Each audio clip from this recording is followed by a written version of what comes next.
श्री स्वामी समर्थ. नमस्कार, मी पूनम. आपल्या स्वामींची कृपा या यूट्यूब चॅनलमध्ये तुमच्या सर्वांचं मनापासून स्वागत करते. आजची ही कथा आहे गजानन नावाच्या एका मुलाची. तो कधीही कोणाला काहीही न म्हणू शकणारा मुलगा. तो कधीच कोणाशी मोठ्या आवाजात सुद्धा बोलत नव्हता. कुणी कसलीही मदत मागितली की त्याचं उत्तर असायचं ठीक आहे. कुणी वेळ मागितली की दिली. कुणी पैसे मागितले की लगेच दिले. म्हणजे तो स्वतः जे काही कमवायचा ते सर्व काही दुसऱ्यांवरतीच खर्च करायचा. कुणाचा EMI, कुणाचा बिझनेस, तर कुणाचं घर.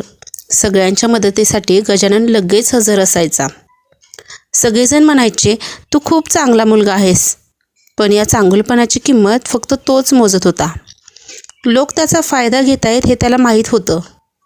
पण तरीसुद्धा नाही हा शब्द त्याच्या तोंडून बाहेरच निघायचा नाही. कारण तो वाढलाच असा होता की नाही म्हणणं म्हणजे वाईट, स्वतःचा विचार करणं म्हणजे स्वार्थ असंच त्याला वाटायचं. हळूहळू त्याचं आयुष्य दुसऱ्यांच्या गरजांनी भरत गेलं आणि त्याचं मन मात्र रिकामं होत गेलं.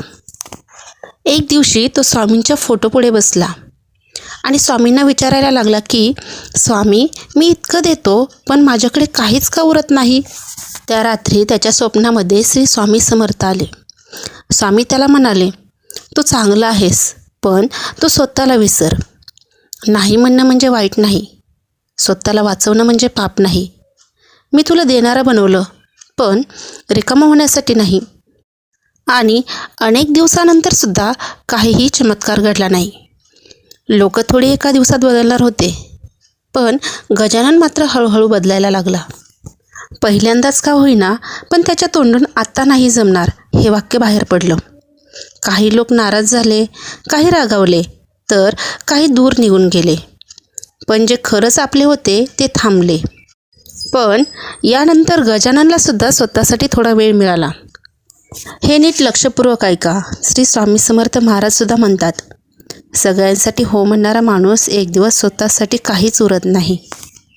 जर तुमचा स्वामींवर विश्वास असेल तर हा चॅनल तुमच्यासाठीच आहे. लाईक करा व शेअर करा तुमच्या स्वामी मित्र परिवाराला आणि सबस्क्राईब करा व कमेंटमध्ये लिहा श्री स्वामी समर्थ. आणि भक्तीच्या या प्रवासात मी व स्वामी यांच्यासोबत राहा. श्री स्वामी समर्थ.